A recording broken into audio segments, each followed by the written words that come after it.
Huit alliances d'importance vitale expliquent le déroulement du plan divin pour l'homme. L'alliance avec Adam déchu, l'alliance avec Noé, l'alliance avec Abraham, l'alliance du Sinaï, l'alliance avec Israël pour la terre promise, l'alliance avec David et la nouvelle alliance. Les Écritures commencent tout à fait logiquement par le récit de la création de la terre et de l'homme. Puis elles montrent comment la race humaine tira son origine du premier couple et comment elle dégénéra à cause du péché, thème des 11 premiers chapitres de la Genèse.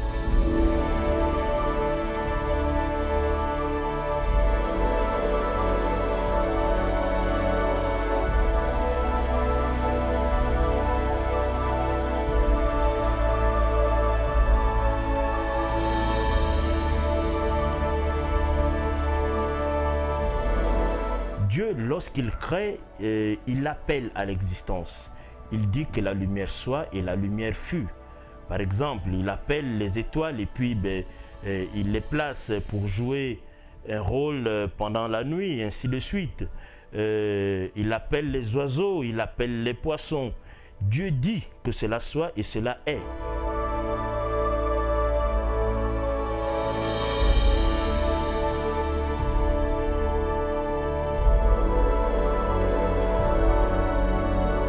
Mais pour l'homme particulièrement, Dieu, nous constatons dans Genèse 1, nous constatons que Dieu prend le soin d'asseoir un conseil. Et là, il dit, faisons l'homme. Vous voyez, il dit, faisons l'homme. Cette fois-ci, Dieu ne se contente pas d'appeler à l'existence. Non, il va former sur la base de la poussière un être dans lequel il va souffler, un souffle de vie, comme on dit dans ses narines. L'homme a été créé, il n'est pas l'effet ou le produit d'une évolution. L'homme reçut la souveraineté sur la terre, fut couronné d'honneur et de gloire, tout en dépendant de Dieu, son Créateur. La pensée divine était et demeure que l'homme est communion avec Dieu par l'obéissance. L'idée originale de Dieu, en créant l'homme, était de faire de l'homme celui-là qui devait dominer sur toute la terre. Dieu voulait faire de l'homme le roi de la terre, parce que la terre était une extension du paradis, une représentation de la domination du royaume de Dieu. Dieu voulait ainsi un homme fait à son image et à sa ressemblance. Il y a une différence entre tous les êtres qui ont été créés, les oiseaux, les animaux, donc le bétail qui se mouvait sur la terre, et l'homme. Dieu a créé l'homme avec une nature morale. Il a créé l'homme avec l'intelligence, la sensibilité et la volonté.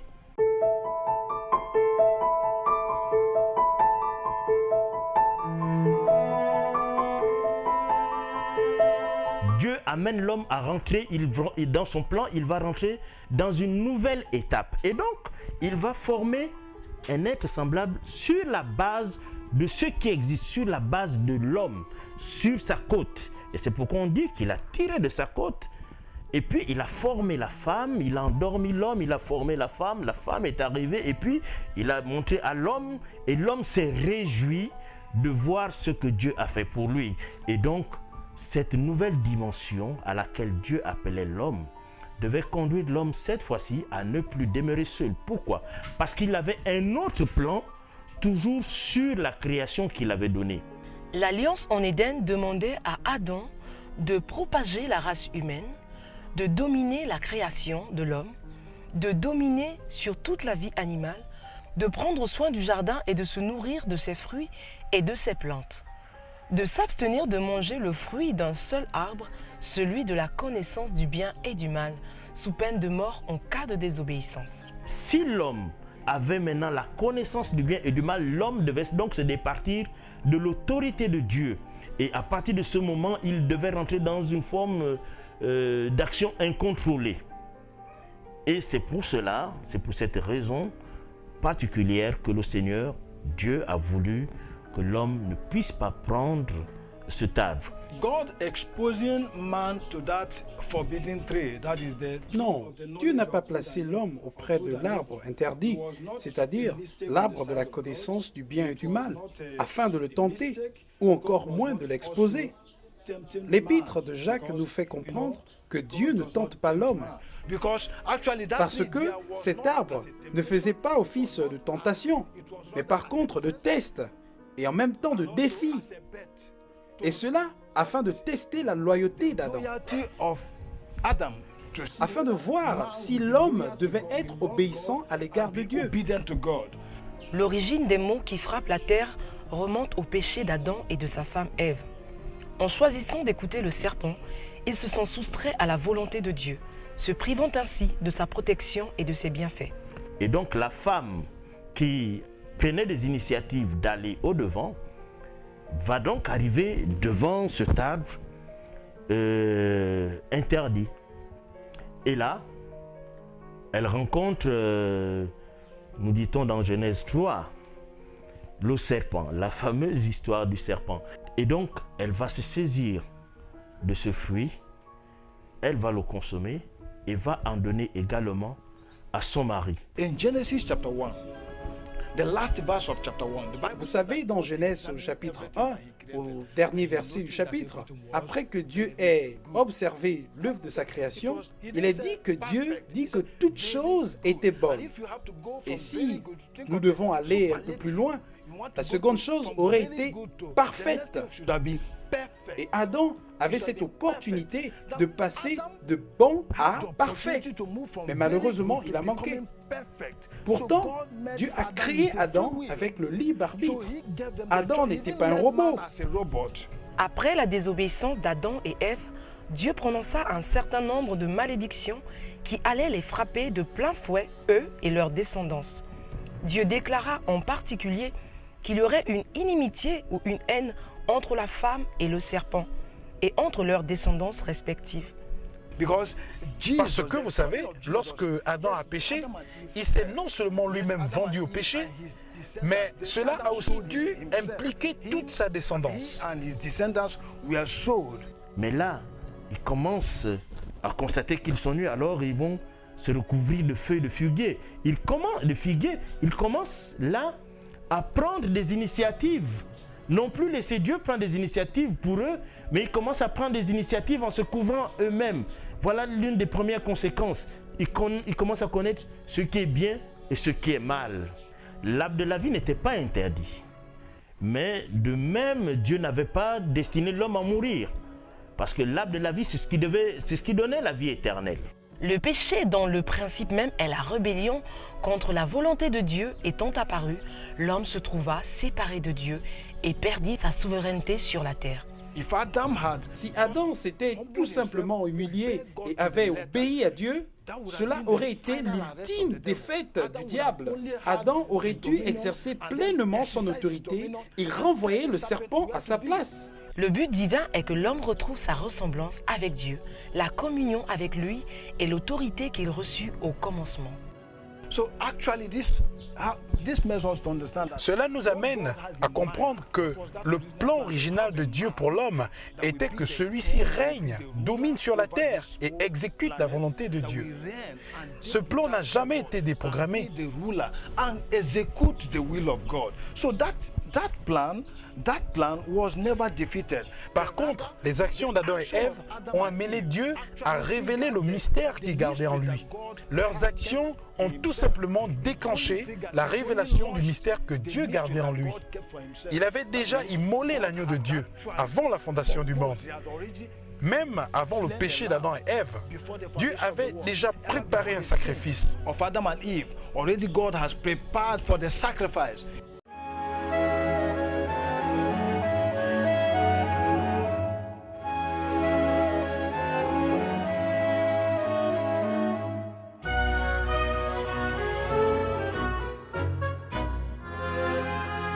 Ésaïe fut le plus grand des auteurs prophétiques ayant laissé un message écrit.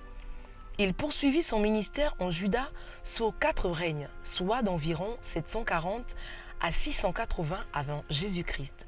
60 années d'une époque bouleversée au cœur de laquelle Samarie fut conquise, Israël amené captive et Juda envahi par Sennachérib. Le livre d'Ésaïe annonce avant tout le Messie, sa naissance, sa divinité, son ministère terrestre, sa mort et son futur règne millénaire. Et même quand on va lire Ésaïe 7, 8, 9, ces livres parlent de la venue d'un Messie, d'un Seigneur, de Emmanuel, comme ils disent, Dieu est avec nous dans la langue hébreu, de cet admirable conseiller, de cet enfant qui devait être appelé Père éternel, admirable conseiller, Dieu tout-puissant. De tous les prophètes, aucun d'eux ne consacre autant de place à l'œuvre rédemptrice de Christ. Aucun des textes sacrés appartenant au temps de la loi ne laisse entrevoir plus clairement la réalité de la grâce divine. En Ésaïe 52, au 13e verset, la naissance de Christ a été prédite antérieurement. Ici s'ouvre le passage consacré aux souffrances de Christ, le serviteur de l'Éternel. Le chapitre 50 traite de son humiliation. Le chapitre 53 débute par un exposé de ses souffrances, puis il souligne leur caractère expiatoire et la victoire ainsi acquise. Jésus était venu pour ramener l'homme vers Dieu. À cause du péché d'Adam et Ève, nous sommes tous devenus pécheurs. Nous sommes tous perdus. Et Jésus est venu pour nous racheter. Le prophète Michée, contemporain d'Ésaïe, prophétisa au 8e siècle avant Jésus-Christ. Les messages de Michée s'adressent en particulier aux capitales, Samarie et Jérusalem, centre d'influence des nations respectives.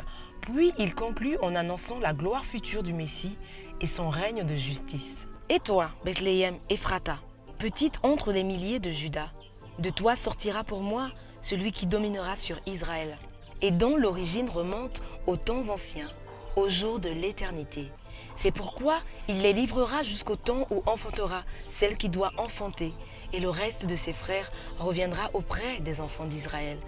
Il se présentera et il gouvernera avec la force de l'Éternel, avec la majesté du nom de l'Éternel, son Dieu. Et ils auront une demeure assurée, car il sera glorifié jusqu'aux extrémités de la terre. C'est lui qui ramènera la paix.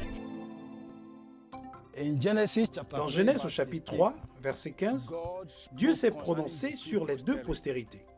Je parle ici des 2 semences, la semence de la femme et celle du serpent.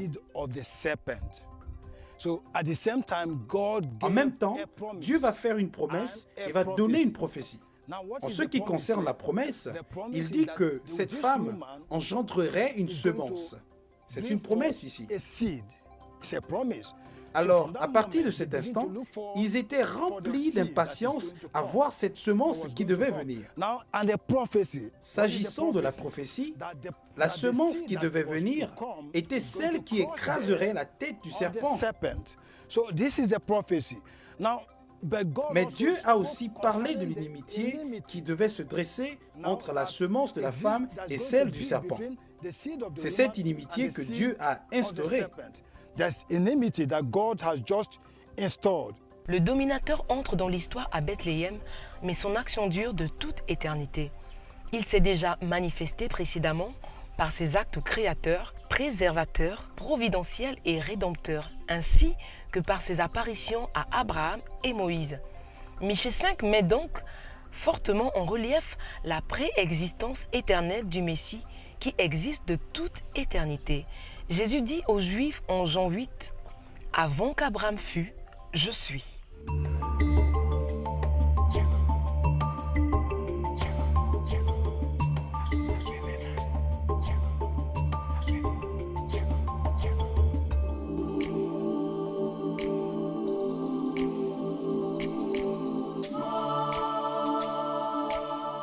Depuis des années, depuis des siècles, avant la venue de Jésus, on parle souvent d'une période longue de 400 ans où le Seigneur n'aura pas parlé à Israël. Depuis cette période, Israël attendait quelqu'un qui viendrait pour les délivrer de la main de l'oppresseur romain. Donc, L'objectif, le Messie, la vision du peuple d'Israël, le Messie que eux, ils attendaient, c'était un Messie qui viendrait comme un guerrier. Un vrai chef de guerre qui viendrait anéantir, qui viendrait avec la puissante main de Dieu pour anéantir carrément toute la puissance romaine qui avait à l'époque annexé Israël. Il se trouve que lorsque ce Messie va arriver, n'est-ce pas, beaucoup parmi la nation d'Israël vont être confondus de par le fait qu'en fait, celui qu'ils attendaient, ne s'est pas présenté d'emblée comme il espérait, voyez-vous, c'est-à-dire comme étant celui qui venait physiquement, un peu comme était Samson pour le peuple d'Israël face aux Philistins. Avec la corne d'âne, il a vaincu plusieurs Philistins. Un peu comme était Moïse avec la verge, n'est-ce pas, qui a délivré le peuple d'Israël en Égypte, n'est-ce pas. Et lorsqu'il va arriver, il va vraiment venir d'une manière à laquelle beaucoup ne s'attendaient pas. C'est parce qu'en fait, derrière la pensée des Juifs, derrière la pensée des Israélites, ils étaient vraiment figés, quoi. Et ils ne voyaient pas l'autre côté du Messie comme étant celui qui venait comme le serviteur, comme étant celui qui venait en fait pour accomplir parfaitement toute la justice et les exigences de Dieu. C'est-à-dire accomplir parfaitement l'obéissance que Adam et Ève bien évidemment, n'ont pas pu accomplir dans le jardin d'Éden.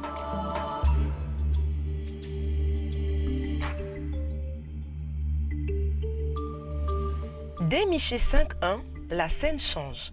Du dernier conflit de l'histoire, elle passe à la naissance du roi, puis au refus d'Israël de reconnaître son Messie.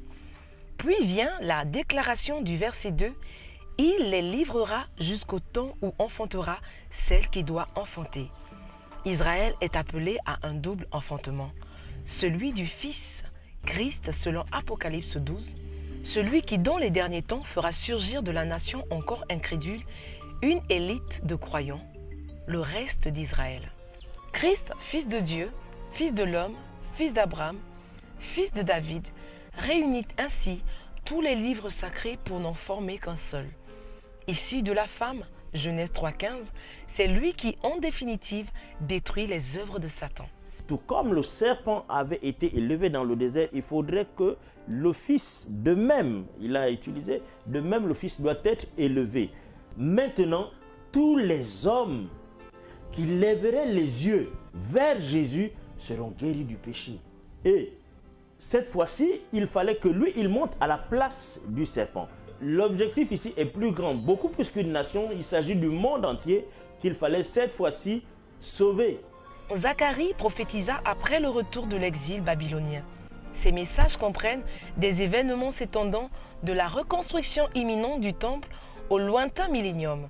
Il a prédit la venue du Messie dont l'humiliation, son éviction par les chefs religieux et sa trahison pour 30 cycles d'argent, mais aussi son retour auprès d'Israël et la profonde repentance du peuple reconnaissant le crucifié, celui qu'ils ont percé, frappé de l'épée de l'Éternel. Son acclamation comme roi, la reconstruction du temple à Jérusalem et la paix qu'instituera son règne futur.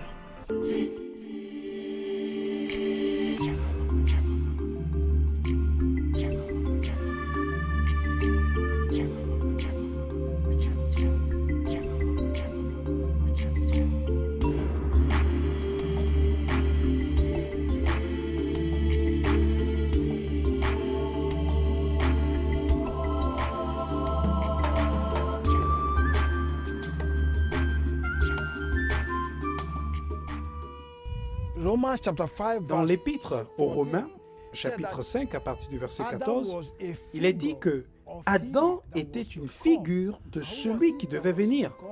Alors de qui s'agit-il? Bien entendu, du Christ. Jésus devient ainsi le second Adam.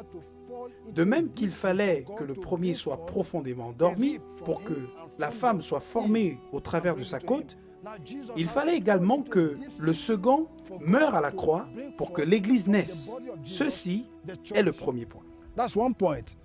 Il a été parfait en toutes choses. Il a été obéissant en toutes choses. Et son obéissance s'est comblée justement sur cette croix. Son obéissance a été comblée sur cette croix, au mont Golgotha. sur ce mont, Jésus-Christ acquise la victoire, n'est-ce pas, et la délivrance de toute l'humanité.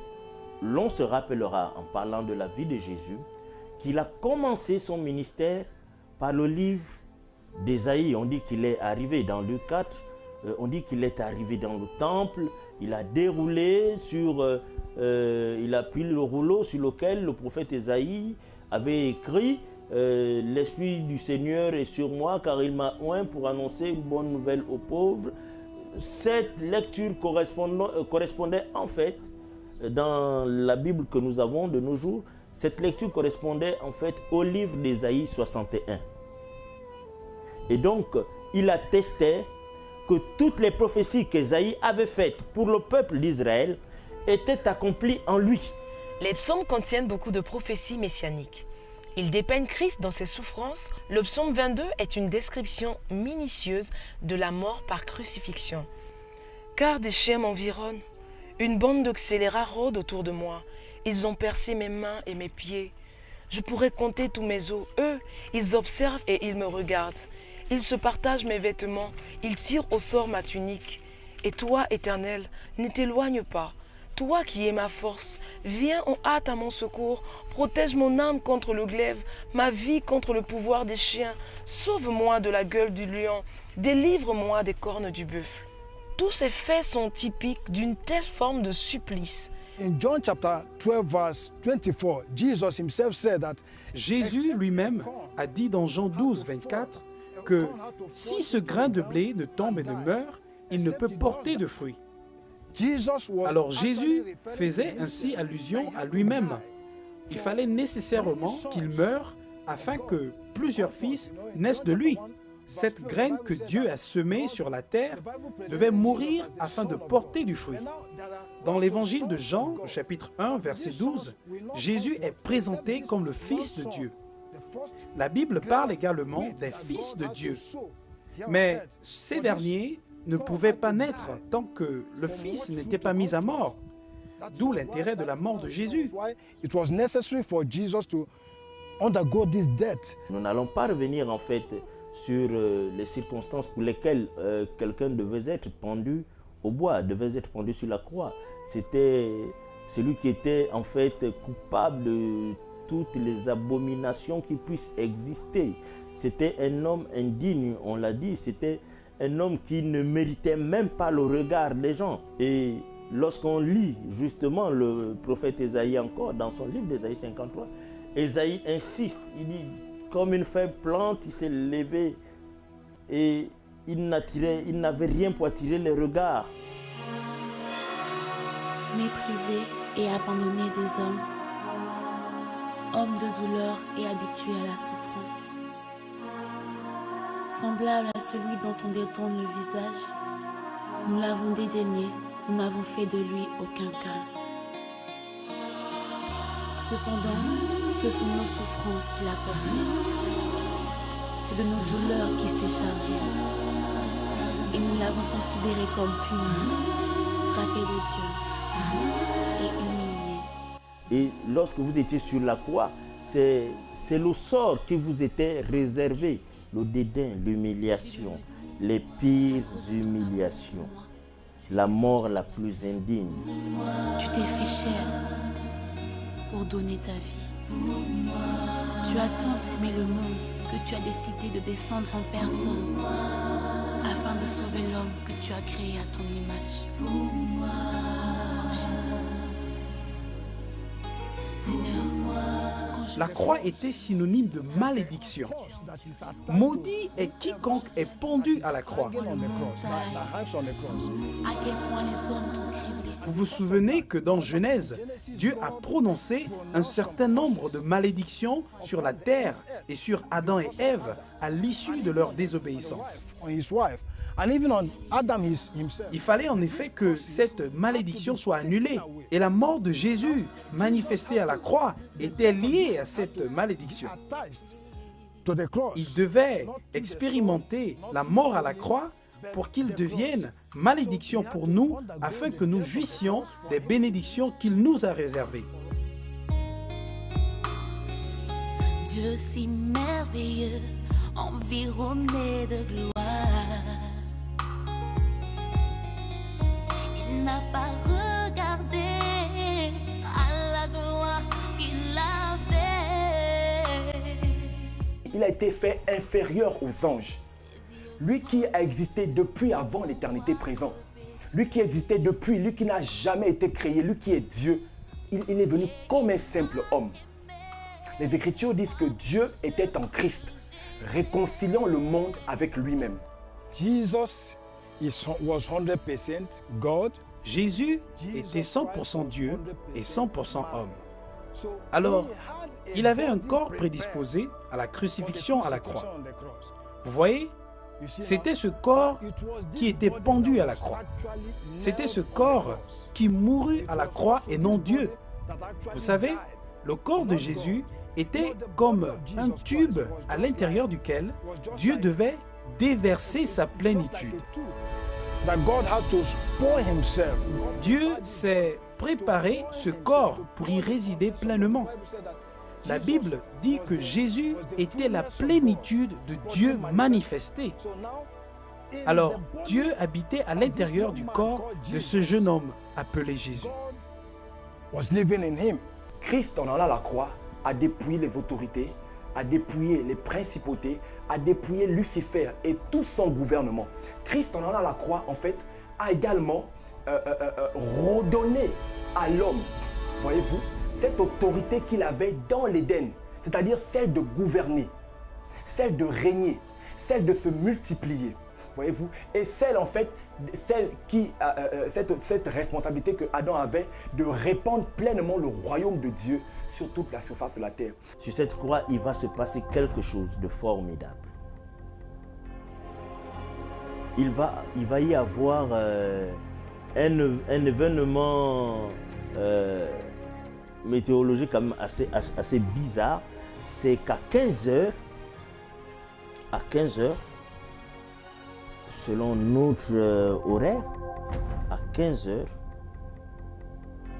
il va faire complètement nuit.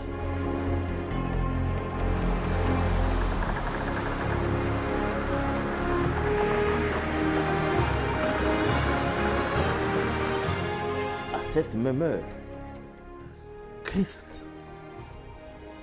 va voir le Père avec qui il avait toujours marché, s'est détourné de lui. Alors, il fallait que le Père se sépare de lui. En effet, le Père s'est séparé de lui et c'est à partir de ce moment-là qu'il va dire « Père, Père, pourquoi m'as-tu abandonné ?» Et il supporta la sentence lui seul parce qu'il était nécessaire qu'il l'endosse seul. Car si le Père ne l'avait pas quitté, son corps aurait été toujours en vie, tout simplement parce que Dieu est éternel. Dieu ne meurt pas. Alors seul le corps était la partie de Jésus qui était crucifié ce jour-là. Ce corps qui avait été préparé d'avance pour ce sacrifice, Jésus l'a en effet offert en sacrifice. Et ce jour-là sur la croix, déjà dans une position humiliante, au milieu de deux brigands, l'un d'eux trouvera encore le moyen de l'offenser en disant que si tu es fils de Dieu, sauve-toi toi-même. Et Jésus-Christ, voyant cela, n'est-ce pas, n'a manifesté aucune amertume, aucune méchanceté, parce qu'il était venu pour un but, même mourir pour ce dernier, c'est-à-dire celui qui a commencé à l'insulter sur la croix. Mais de l'autre côté, nous avons un autre brigand qui a reconnu la seigneurie de Jésus-Christ de Nazareth, en disant que si, souviens-toi de moi lorsque tu viendras dans ta gloire.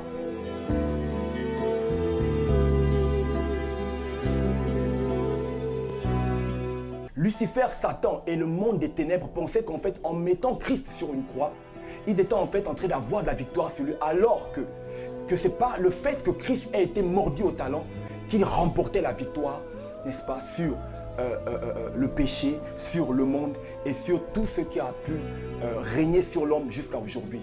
C'était terrible. Christ a attiré sur lui, comme un aimant tire le fer, les péchés du monde. Sur lui. Et là, il sera vraiment corrompu de la pure sorte. Vraiment, c'était une poubelle. Et dans l'Apocalypse, Jésus dira, je tiens les clés de la mort et du séjour des morts. J'étais mort et maintenant je suis vivant et je vis au siècle des siècles. Christ, le Fils de Dieu, à la croix, au mont Golgotha, en écrasant la tête du serpent, n'est-ce pas, a déchiré le voile. Ce rideau était fendu du haut vers le bas. Et donc, les gens pouvaient maintenant voir, les hommes pouvaient maintenant voir ce que seul le souverain sacrificateur allait voir. Dans le lieu très saint se trouvait l'arche, l'arche qui était l'image de Christ, l'arche qui est une image du Messie, l'arche qui est une image de la gloire de Dieu, de la présence de Dieu. Et d'ailleurs, la Shekinah de Dieu se trouvait dans le lieu très saint, car seul le souverain sacrificateur avait accès au lieu très saint. Le sang qui venait d'être versé sur la croix, en fait, nous donnait maintenant l'accès dans la présence de Dieu pour tous ceux qui se reconnaissent en lui.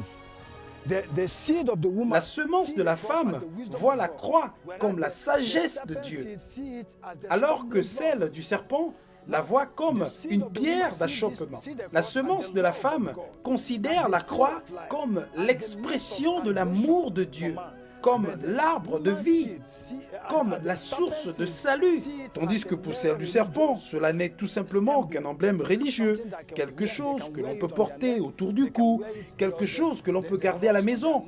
Mais pourtant, il se comporte en ennemi de la croix. Ils portent la croix comme un emblème, ils l'amènent partout où ils vont, mais malheureusement, ils refusent de la porter dans leur propre cœur afin de vivre la vie de la croix. But at the same time, they refuse to wear the cross in their hearts. I mean to live it as a life. La puissance de la résurrection a annulé un acte qui était rédigé contre nous. Elle a annulé toutes les dettes et Dieu a résolu le problème.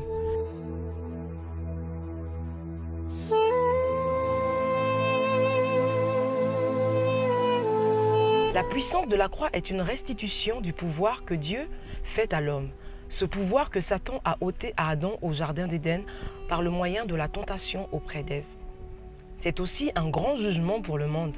Il est jugé avec son chef. Il n'y a plus aucun espoir pour le monde qui a rejeté le Fils de Dieu, mais il y a de l'espoir pour les hommes de ce monde. So many people believe that Jesus was a prophet. Beaucoup pensent que Jésus était un grand prophète, un prophète spécial. Beaucoup croient qu'il existait, beaucoup croient qu'il était venu sur la terre et qu'il a fait beaucoup de miracles, qu'il a guéri les malades, qu'il a ressuscité les morts, qu'il a fait recouvrir la vue aux aveugles. Mais pourtant, le diable a réussi à les séduire en ôtant la chose la plus essentielle, la raison fondamentale pour laquelle Jésus est venu sur la terre. Jésus n'est pas venu seulement pour guérir les hommes, les soulager, ramener les morts à la vie. Non, cela n'était pas du tout son but. Jean-Baptiste avait compris le but de la venue de Jésus sur la terre. C'est la raison pour laquelle d'ailleurs, il pouvait dire « Voici l'agneau de Dieu qui ôte le péché du monde ». Jésus est venu en effet pour ôter le péché du monde. Christ nous a délivrés du pouvoir des ténèbres et nous a transportés dans son royaume. À la croix, Jésus-Christ a porté avec lui tout le mal et toute l'iniquité qui s'est accrue depuis le sang d'Abel, le juste, qui a été versé dans le livre de la Genèse, au chapitre 4, n'est-ce pas, jusqu'à aujourd'hui. Jésus-Christ a été offert, donné gratuitement. Il a été cloué au milieu de deux grands bandits. Vous imaginez qu'il a été traité comme le pire des scélérats de notre société. Lui qui n'a rien fait. Il est venu mourir afin d'être enseveli. Alors pourquoi être enseveli? Mais tout simplement parce qu'il devait descendre dans les profondeurs de la terre afin de confronter celui qui, pendant des décennies, a terrorisé toute l'humanité en captivité. Je parle ici du diable qui utilise depuis longtemps la mort pour terroriser l'homme. On a eu la technologie disponible pour littéralement détruire le monde en quelques semaines. Avec l'avènement d'une panoplie d'armes de destruction massive, même les experts séculiers évoquent des images dignes de l'Apocalypse. Un conflit nucléaire est possible. S'impliquera-t-on pour protéger nos intérêts et si oui, à quelle échelle? Avant l'arrivée de Jésus, les hommes ne savaient pas ce qui arriverait après la mort. Ils pensaient tout simplement que la mort était la fin de toute chose. Mais quand Jésus arrive, il nous éclaire en nous faisant comprendre qu'après la mort, la vie continue pour ceux qui sont nés de nouveau. Alors lui-même, après sa mort, il était enseveli, il est descendu aux enfers, il devait confronter les démons de l'enfer, les puissances, les ténèbres, il devait les vaincre et en ressortir vivant.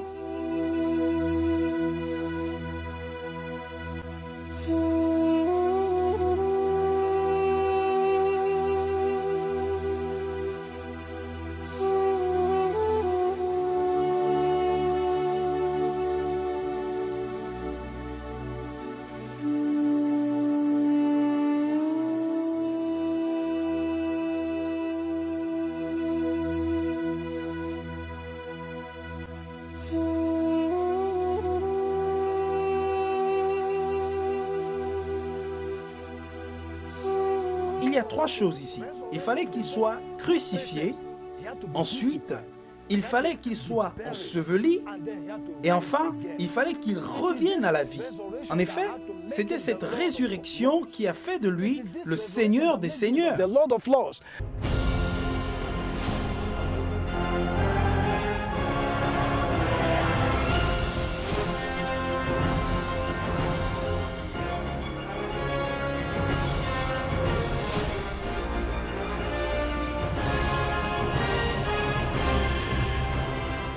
De nos jours, les missionnaires chrétiens sont en plus grand nombre et présents en plus d'endroits qu'à aucune période de l'histoire. Ils sont aussi engagés dans des ministères de plus en plus diversifiés et spécialisés. En Jésus-Christ, nous qui étions jadis éloignés, nous avons été rapprochés par le sang de Christ, car il est notre paix, lui qui des deux n'en a fait qu'un, et qui a renversé le mur de séparation, l'inimitié.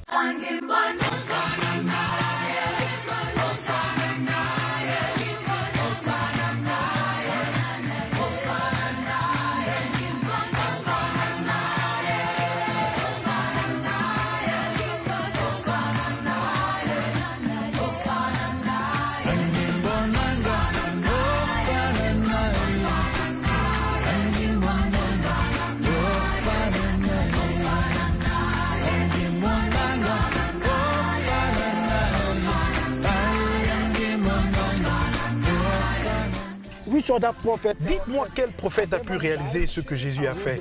Quel autre prophète est mort et ressuscité? Il y a des grands prophètes dans le monde, des prophètes fameux, mais aucun parmi eux n'a eu le pouvoir de ramener à la vie leur corps. La mort les a tenus tous captifs, mais seul Jésus a eu le pouvoir de donner sa vie et de la récupérer.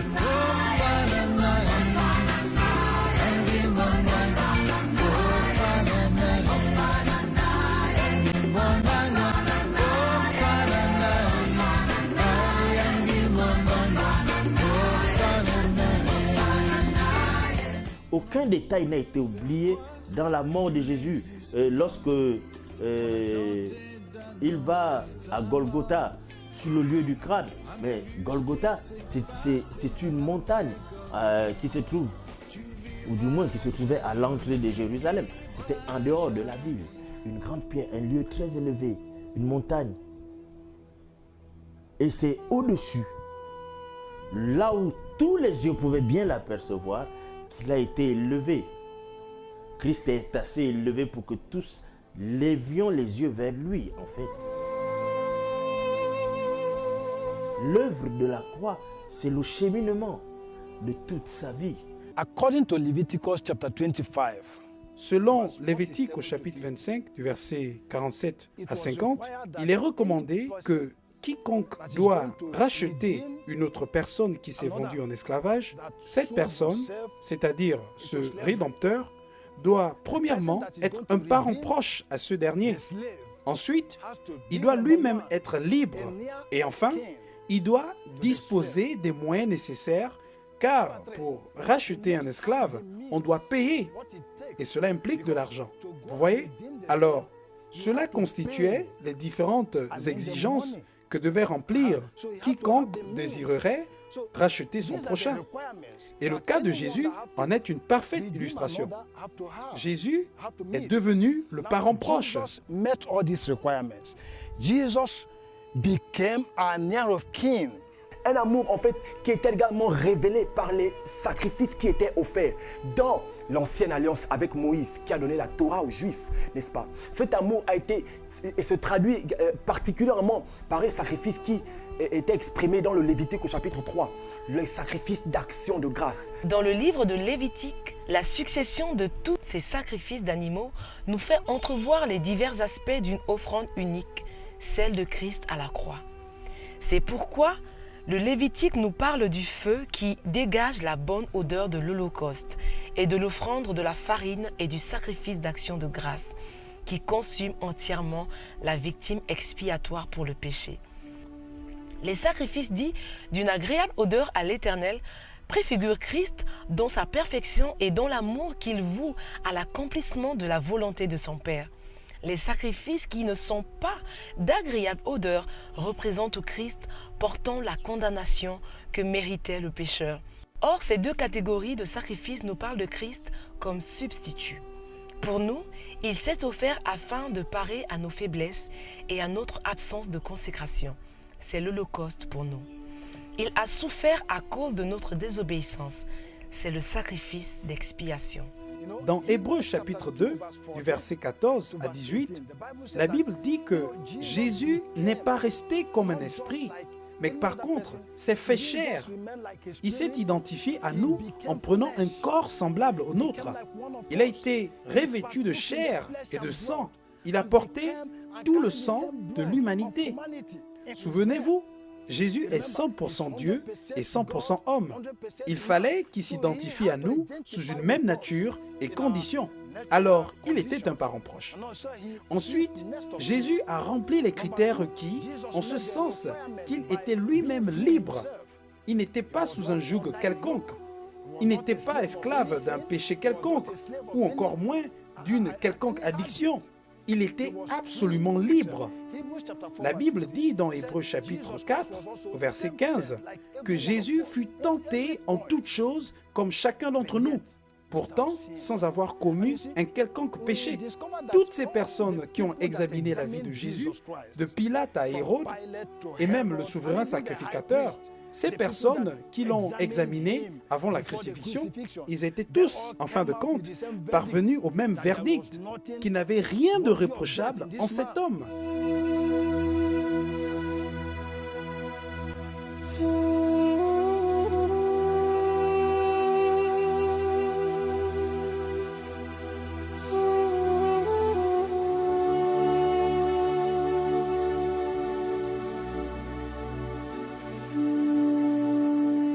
Enfin, il a aussi rempli le critère selon lequel il fallait qu'il dispose des moyens nécessaires pour la réalisation de cette tâche.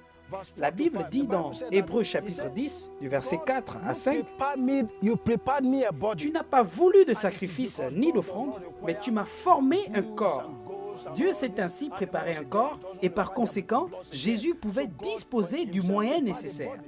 Et dans l'épître de 1 Pierre, il est dit que nous sommes rachetés par le sang précieux et non par de l'argent ou de l'or périssable.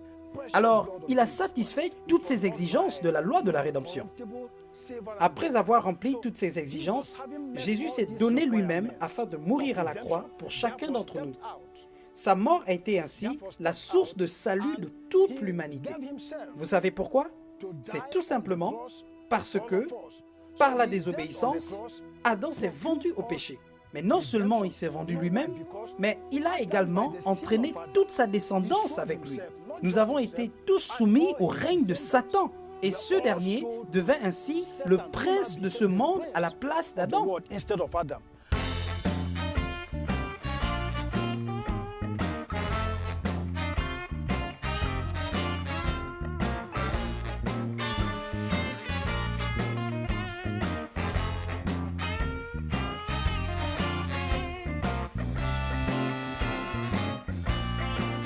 Et il fallait absolument que Jésus paie le prix du rachat de l'homme en écrasant la tête du serpent, en jugeant le prince de ce monde à la croix. Cette œuvre glorieuse ne peut plus être ajoutée ni faite. La Bible déclare que par une seule offrande, il a amené à la perfection tous ceux qui sont sauvés. Par l'offrande du corps de Christ à la croix, au mont Golgotha, l'homme aujourd'hui peut avoir accès à la vie éternelle. Partout dans le monde, ils sont des millions de personnes à avoir rencontré Jésus-Christ. Nous en avons rencontré quelques-uns qui témoignent de leur rencontre avec le Créateur. Rosalie, ex-membre du groupe Vibration, un célèbre groupe gabonais de musique dans les années 90-2000. Elle va connaître le succès et les richesses éphémères. Devenue une star dans son pays, elle va se livrer à toutes sortes de pratiques sataniques pour être glorifiée. Jumeau, ancien membre du gang La Mafia Rouge, il fut un malade mental, marchant à demi nu dans les rues de Libreville. Chapelet au cou, cet homme va être conduit dans des temples traditionnels à la recherche d'une délivrance, mais en vain. C'est avec crainte et émotion qu'ils évoquent leurs expériences personnelles avec Jésus-Christ.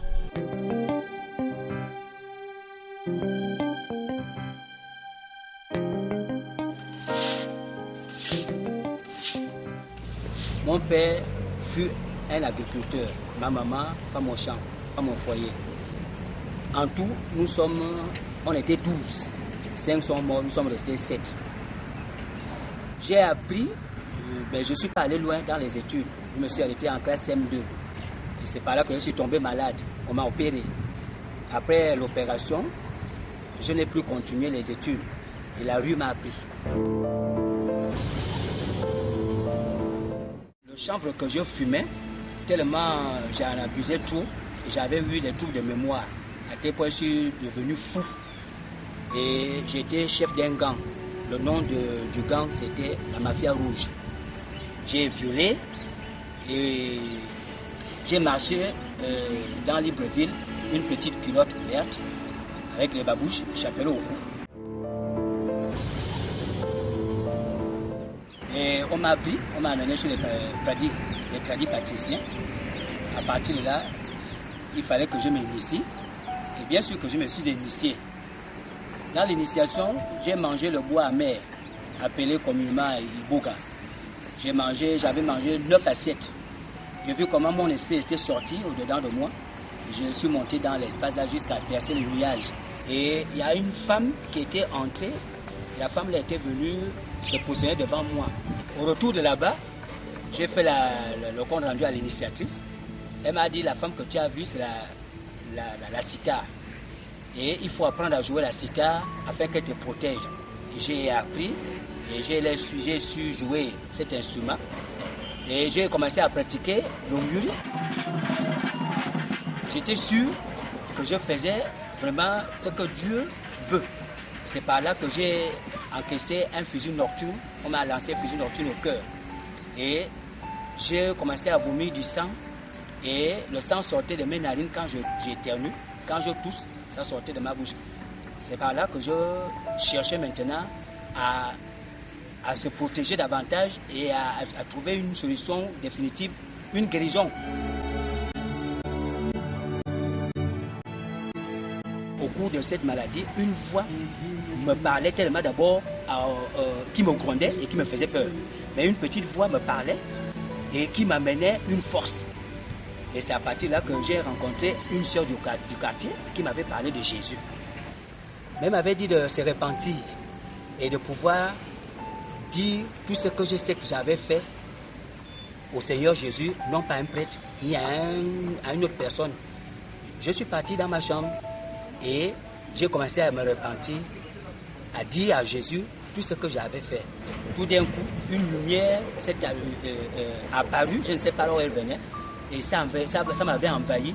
Au-dedans de moi, je sentais comme si quelqu'un berçait son enfant et que le protégeait. Voilà, vraiment un amour très, très, très inexplicable, profond. Et la lumière était autour de moi et dans ma chambre.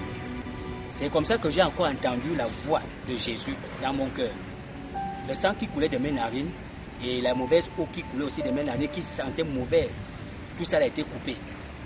Je m'étais rétabli jusqu'à tel point j'ai trouvé une guérison, ce que je n'avais jamais. Et c'est à partir de là que j'ai dit au Seigneur Jésus, je vais te suivre tous les jours de ma vie jusqu'à ma fin, jusqu'à ma mort. Et il me donne la force de prier et pouvoir aussi, ceux dont je ne pouvais pas pardonner, j'arrive à pardonner. La croix implique le fait que nous devons d'abord aimer Dieu. Ensuite, réaliser l'amour de Dieu. Et enfin, partager cet amour les uns les autres. Jésus a fait en sorte que je me marie. Il a fait en sorte que je puisse avoir une activité auquel moi-même je dirige.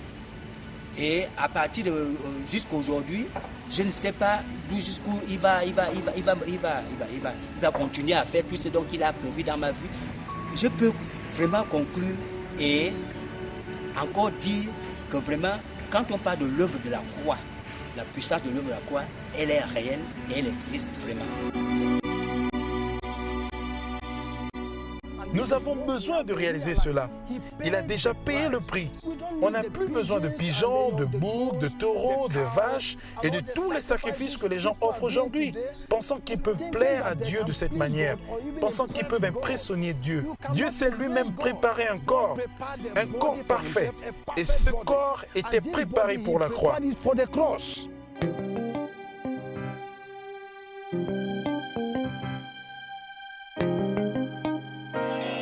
Je sais qu'il y a des gens qui se demandent qui je suis.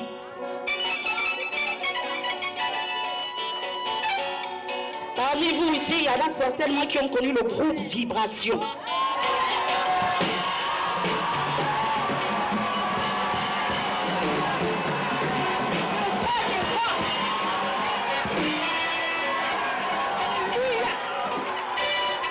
Oh bien-aimé, voici mon témoignage.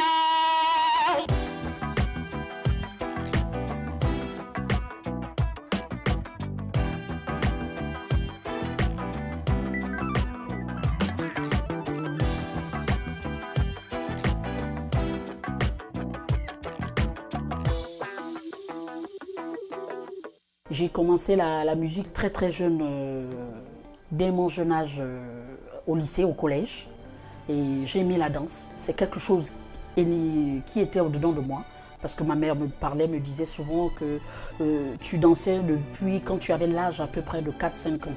Donc moi je ne me rappelle pas, mais ce que je sais c'est que à chaque fois, dans les écoles là où je suis passée, j'étais toujours chef de danse. Passionnée de la danse, pendant plusieurs années, elle va rejoindre dans les débuts des années 90 les groupes tels que les Masako, les Gongorettes, et de là, elle intègre plusieurs groupes d'orchestre. On était nombreux par le passé, puis après on a formé notre groupe Vibration.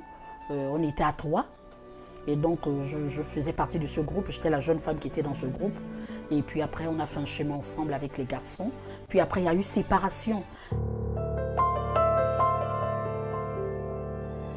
La gloire des hommes, je l'ai eue. J'étais supportée parce que je chantais bien, je dansais bien aux yeux des hommes. Dans le monde du showbiz, elle atteint les sommets. Esclave de la cigarette, du chanvre indien et toutes sortes de vices, elle va jusqu'à être lesbienne. J'étais lesbienne, je vous dis bien lesbienne. J'allais avec une femme comme moi. Bien aimé, c'est abominable devant le Seigneur. Quand on est chanteur, artiste dans ce pays, on veut goûter à tout. Surtout quand on a la gloire, on a le succès. Jésus est venu me chercher dans l'homosexualité.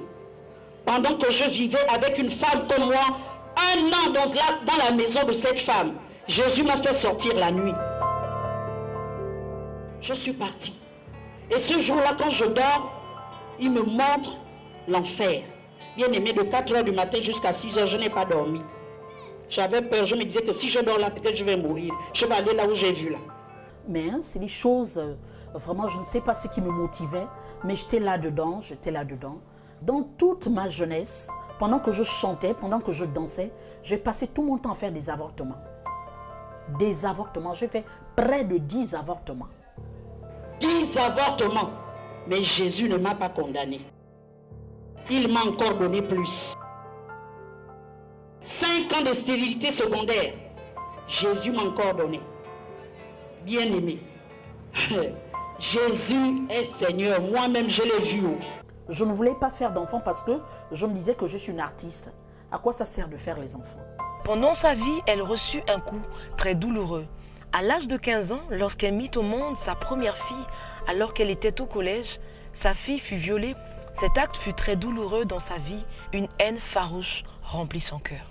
J'avais la haine parce que ma fille a été violée. Et c'est comme ça, quand j'arrive au secrétariat du procureur, une dame me demande quel est ton problème, et c'est comme ça que je lui explique le problème. Et elle me dit, tu sais, la solution, c'est pas l'envoyer en prison. J'ai dit, quoi? L'envoyer, non, je suis très choquée, madame, vous ne pouvez pas me dire. Elle me dit, non, la solution, c'est pas de l'envoyer en prison.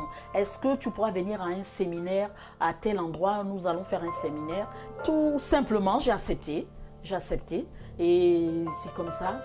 J'ai continué la procédure, j'étais dans la haine, dans la vengeance, parce que je voulais absolument le punir de son acte. Pour que je puisse pardonner, il fallait que Jésus soit là. Il fallait qu'il me taille, il fallait qu'il me brise. Bien-aimé, si tu ne peux pas pardonner, c'est Jésus qui donne la capacité de pardonner. C'est Jésus qui donne la capacité d'aimer ton prochain. Because what is the cross actually? The cross. La croix est le choix que vous faites afin de servir Dieu selon lui. Alors, quel est ce choix? Aimer Dieu et son prochain. Parce que cela implique également un sens vertical et un sens horizontal. Cette relation entre le Père et le Fils. Tant que cette relation n'est pas établie dans nos vies, notre relation avec les autres échouera. Et dans la foule comme ça, c'était au gymnase de Lumina à l'époque. Dans la foule comme ça, on a demandé s'il y avait des gens qui voulaient se convertir. Et comme ça, je me suis levée dans la foule avec tout mon look que j'avais avant. Et tout le monde me regardait comme si j'étais un extraterrestre. Et quand je suis rentrée à la maison, je n'avais pas de Bible. Et alors, dans mes affaires, j'avais transporté la Bible de ma sœur aînée, qui était à moitié déchirée. Voilà. Donc c'est comme ça, j'ai fermé les yeux, j'ai dit, Seigneur Jésus, donne-moi la lumière, éclaire-moi, je veux voir ta lumière.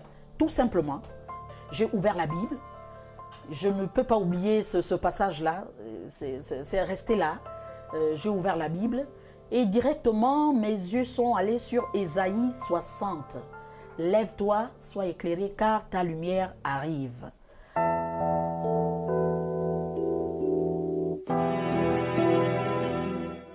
Il s'est révélé à moi dans toute sa grandeur. C'est comme ça que j'ai commencé à méditer la parole, à le chercher, à jeûner, à prier. Je commençais à chercher le Seigneur. Et c'est comme ça que j'ai commencé à enlever ma boucle d'oreille que j'avais au nez. J'ai coupé mes rastas qui traînaient au sol. J'ai tout partagé, habits, tout ce qui me montrait le ventre dehors. J'ai tout partagé. J'ai recommencé la vie à zéro. Tout partagé. Meubles, tout, j'ai partagé.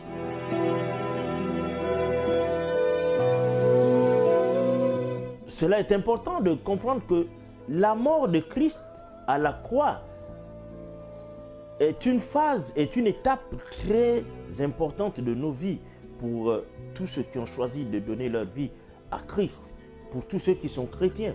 Parce que tous ceux qui sont chrétiens sont morts également à la croix avec lui. Ils sont morts pour les choses du monde. Ils ont décidé de vivre comme Christ. Ils ont décidé de donner une nouvelle orientation, de ne plus marcher dans le péché.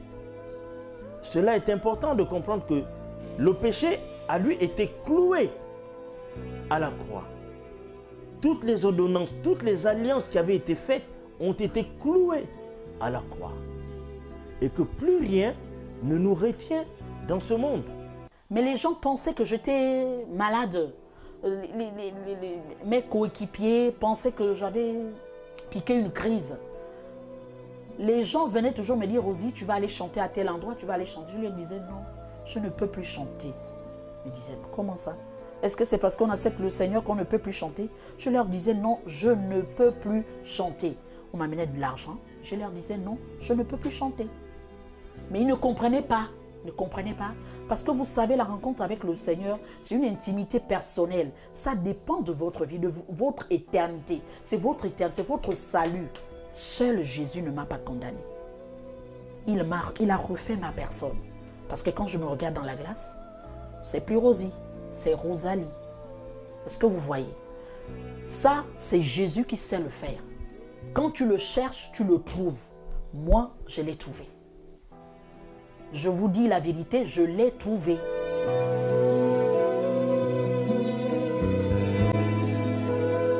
Mais au prix de son sang, au prix de la pureté de son sang, au prix de la pureté de son sang, nous avons, nous, aujourd'hui, la rédemption de nos péchés. Nous avons, nous, aujourd'hui, le salut. À l'endroit des artistes, ce que je peux leur conseiller, c'est que Jésus est amour. Jésus ne condamne personne. J'étais dans le monde de la danse, de l'art en général. J'ai chanté, j'ai dansé, j'ai accompagné plein d'artistes africains. Vraiment, Jésus est amour.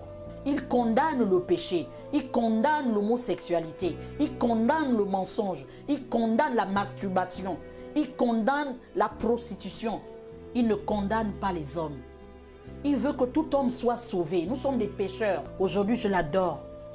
Je l'adore. Pas dans le chant, mais dans tout ce que je fais. Je l'adore. Adorer, ce n'est pas seulement chanter. Adorer, c'est le servir. C'est dans mon habillement, c'est dans mon témoignage. Oh bien-aimé, c'est lui la délivrance. Il m'a aimé le premier coup.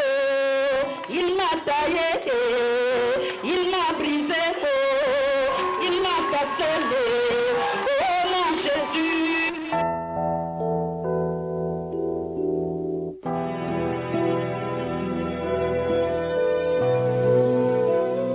Moi, j'ai déjà fait mon choix.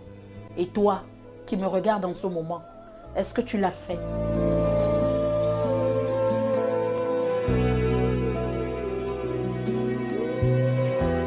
En octobre 2010, elle est mariée à Marcelin Boko. 3 enfants naissent de cette union. Son histoire hors du commun nous révèle combien de fois Dieu nous aime. Aujourd'hui, née de nouveau en Christ, c'est avec son époux qu'elle parcourt les rues de Libreville pour témoigner de l'amour de Dieu.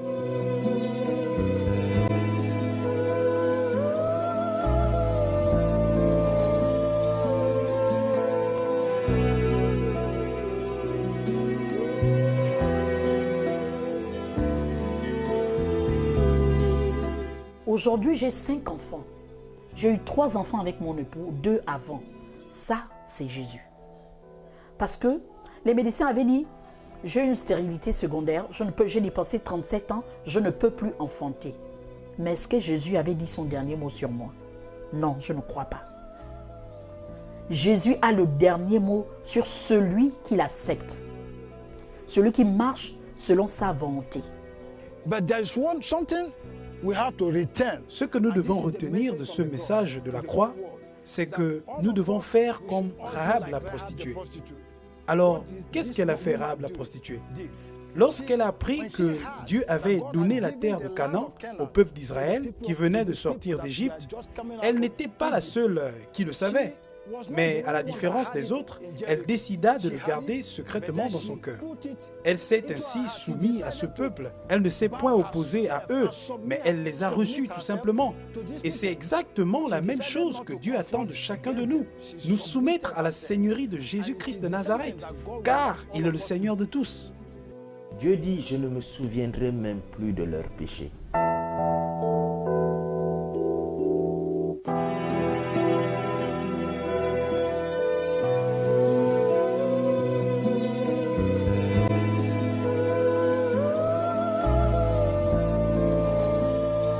Donc la résurrection également est une preuve que le sacrifice parfait de Jésus-Christ sur la croix a été agréé par le Père. La résurrection est une preuve que tous ceux qui mettent en lui leur confiance peuvent pleinement aussi hériter de la vie éternelle, parce qu'en fait, ils ne trouvent pas leur justice en eux-mêmes, mais leur justice est trouvée dans l'œuvre de la croix. Leur justice est trouvée dans ce que le Messie a fait à la croix pour eux. Christ également, en allant à la croix, a crucifié le vieil homme, c'est-à-dire l'homme adamique.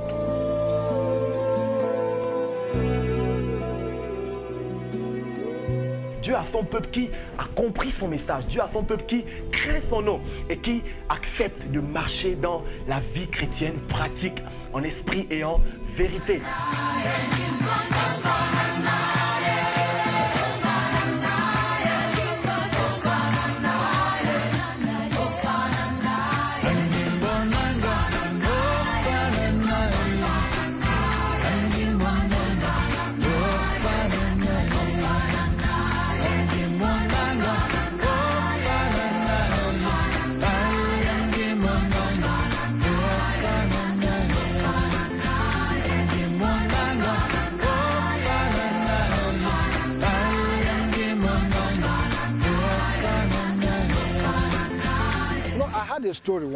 Vous savez, il y avait une histoire dans un pays où le gouvernement avait décidé d'abolir l'esclavage. Et parmi tous ceux qui étaient esclaves, aucun d'entre eux n'a même osé sortir de cette situation, quoique cette décision avait été rendue publique. Alors, ils se disaient entre eux, que pouvons-nous faire encore ? Nous sommes nés esclaves, nous avons toujours été esclaves. Mais une jeune fille parmi eux s'est levée et s'est dit en elle-même, après avoir écouté cette nouvelle à la radio, à partir d'aujourd'hui, je ne serai plus esclave. Et à partir de cet instant, elle a commencé à lutter pour sa liberté et en fin de compte, elle l'a obtenue. Et aujourd'hui, Jésus a entièrement payé le prix de notre rachat par son précieux sang. Alors, l'œuvre de la croix de Jésus procure en nous la liberté. Mais la question aujourd'hui se pose, est-ce que les hommes veulent sortir de ce qui les tient captifs? Est-ce que les gens le veulent? Est-ce que les hommes réalisent même l'œuvre de la croix?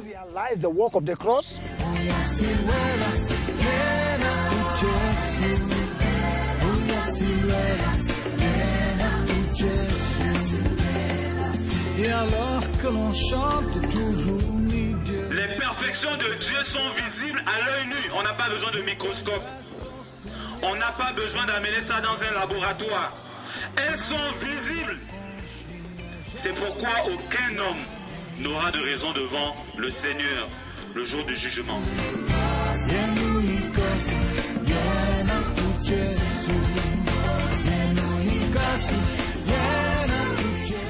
Vous savez, l'œuvre de la croix de Jésus est devenue une étape déterminante dans l'histoire des deux postérités. L'on peut bien se demander pourquoi.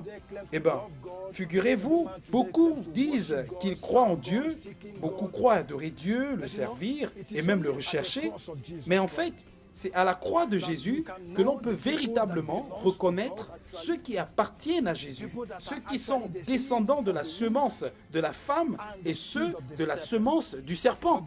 Parce que c'est à la croix que l'inimitié entre les deux postérités est pleinement manifestée. L'œuvre de la croix établit une séparation entre ces deux postérités.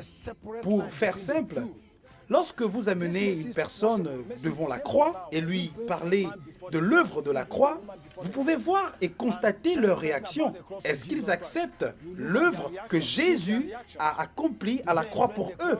Bien-aimé, il y a mieux que cela. C'est que sur la terre, je ne sais pas, je ne crois pas. Pas je ne sais pas, mais je ne crois pas que ça dépasse ce qui est dans les cieux. Il y a mieux dans le ciel. Puis je vis un ciel nouveau et une terre nouvelle. Je vis la cité sainte, la Jérusalem nouvelle. Je la vis qui descendait du ciel, parée comme une épouse pour son époux. Voici la maison de Dieu avec les hommes. Il demeurera avec eux. Ils seront ses peuples et lui sera le Dieu qui est avec eux.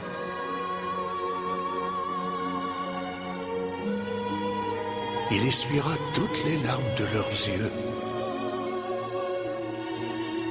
Il n'y aura plus ni deuil, ni cri, ni souffrance, car le monde ancien aura disparu. L'esprit et l'épouse disent, viens, que celui qui a soif vienne, que celui qui le veut reçoive l'eau de la vie gratuitement.